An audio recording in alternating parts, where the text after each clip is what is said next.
that is indeed your perspective, which I would turn around and say is completely misplaced. It's part of the usual defensive American narrative to point the finger at others. I'd be more pointed with you, Charles. Why don't you impose sanctions? Why don't you impose sanctions on the Taliban? Impose sanctions on Pakistan. Impose sanctions.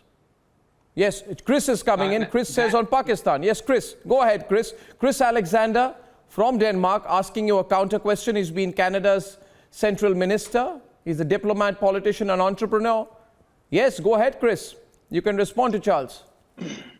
Well, unfortunately, this has become a partisan debate in the United States with people trying to defend President Biden, who came in with great hopes attached to him. And I would admit that the current failure is not principally his responsibility. The deal signed in 2020 by the Trump administration was an absolute disaster. It will go down in history as one of the most dishonorable documents the United States has ever signed. And I would say it was only possible because of the darkness, I can't come up with a better word, the immoral, nihilistic darkness that was the Trump era.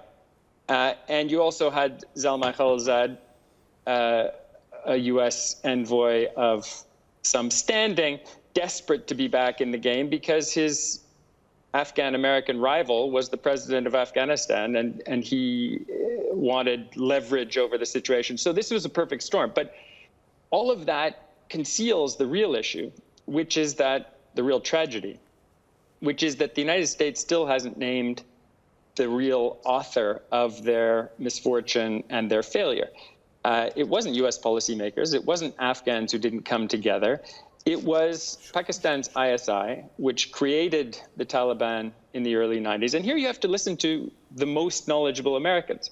Peter Thompson, chargé d'affaires at that time, says and chronicles how the ISI founded the Taliban and has used it as an instrument of state power ever since.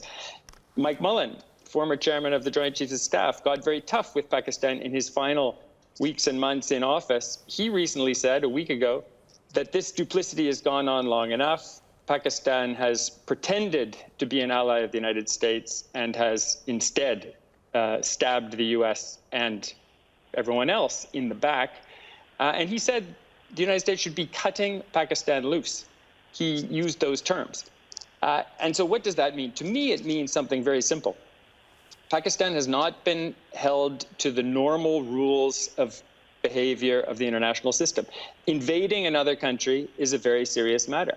And that is what they've done. They saw the Doha Agreement signed in 2020, set a schedule in General Headquarters on the advice of ISI for an invasion to begin when U.S. troops, foreign troops left, which according to the agreement was the end of April.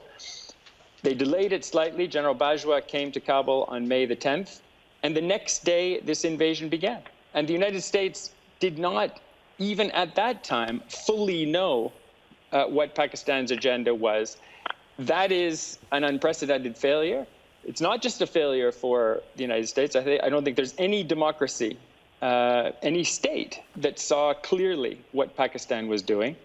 And they're only doing this because of impunity, because they've been waging war in Afghanistan, mostly by irregular means, for 4 to 5 decades. It's all part of their need to compensate for the loss of East Pakistan, this doctrine of strategic depth and global jihad that has been embraced by successive generals from Mirza Aslam Beg forward, including Musharraf, including Kayani, and including today's Bajwa. It's a big threat to global peace and security.